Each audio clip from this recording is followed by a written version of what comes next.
Хүүхэд хамгааллын хамтарсан баг.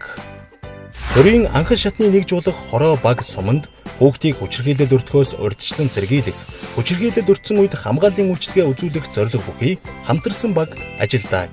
Эцэг их олон нийт хүүхдүүдийн дунд хүчирхийлэл өртсөн тохиолдолд хаана хэнд яаж хандахаа мэдэхгүйгээсээ болж хизээ хэнд хэрхэн хандах тухай ойлголт сул.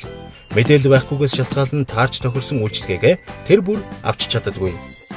Та бүхэнд хамтарсан багийг танилцуулъя. Хамтарсан баг гэж юу вэ? Монгол улсын хүүхд хамгааллын тухай хуулинд 4.1-5 хамтарсан баг гэж гэр бүлийн болон бусад орчинд үйлдэгдсэн хүүхдийн эсрэг гэмт хэрэг зөрчил, эрсдэлтэй нөхцөлд байгаа хүүхдэд хариу үйлчилгээ үзүүлэх анхан шатны нэгжийг хэлнэ гэж тодорхойлсон.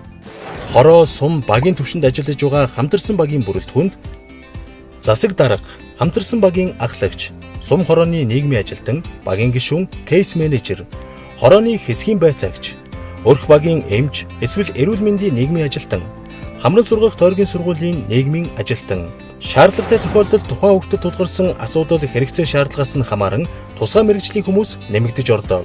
Жишээлбэл сэтгэл зүйч, өмгөөлөгч, дохионы хэлний орчуулагч гэх мэт хүмүүс орж болно.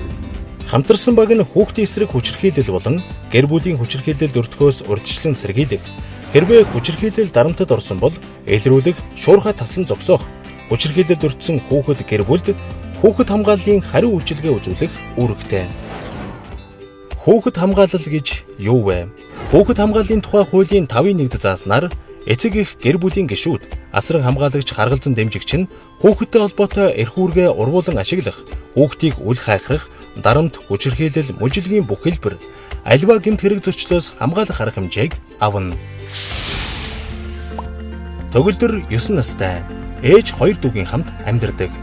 Ээж нь бие муутайн дээр дүү нарыг хардаг учраас хоногийн хоолой залгуулах үүрэг төгөлдөрт логдсон ажээ.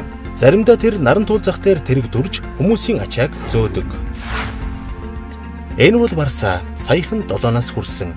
6 настайгаас нутгийн нэгэн уяачийн хурдны морь унаж байгаа бөгөөд энэ хугацаанд 5 удаа мориноос унаж хүнд хөнгөн байдлаар гэмтэж байсан ч нэг ч удаа эмнэлгийн тусламж авч байгаагүй. Эцэг их болон уяач хүүг тэр бүр анхаардгүй. Сара энэ жил 12 настай. Тэрнийг хажуу айлын ах байнга өдөж хоргоодог. Сара ээжтэй хэлэхээр ах нь тоглож байгаа баха гэдэг. Гэхдээ Сара энийг тоглоом биш гэдгийг мэдрээд байгаа. Баярагийн аав байнга арх уудаг, гэр бүлийнхнийгээ зоддог. Шүн хашгирч орлоод унтуулдаггүй. Түүнээс нь болоод баяраа өглөө хичээлээсээ хоцордог. Ангийн багш нь тэрнийг хоцорлоо гэж самбарын өмнө гаргаж загнадаг. Дээрх нь амьдралд тохиолддог цөөн хэдэн жишээ. Бид хүний эрхийг зөрчиж буй ямарваа нэгэн үйлдэлийн хажуугаар дуугүй өнгөрч болохгүй.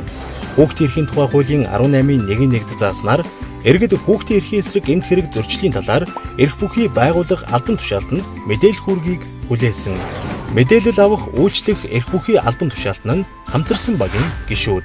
Тиймээс хэн нэгэнд ямар нэгэн хамгааллын үйлчлэгээ хэрэгтэй бол оршин суугаа газрынхаа хамтарсан багт хандаарай. Нууцлалын асуудлыг яадаг вэ гэж юу? Хамтарсан багийн гишүүд нь танд үйлчилгээ үзүүлж байхдаа үйлчлүүлэгчийн нууцлалыг хадгалах үүргийг хүлээдэг. Чиний асуудлыг мэдэх ёстой хүмүүс нь л мэднэ. Өөр бусад хүнд задлахгүй байх үүргийг тэд хуулиар хүлээнэ. Хэн нэгэнд тохиолдож байгаа хүчирхийллийг их баг гэж бодохгүйгээр мэдээллийг зохих хүмүүст нь хэлж мэдэгдэж байгаарай. Монгол улс нь хуулиараа хүүхдийг зодож хийдэгхийг бүх орчиндөө хориглосон дэлхийн 49 дахь Азда 2 дахь улс нь болсон. Хүүхдийн эрхийн төлөө хамтдаа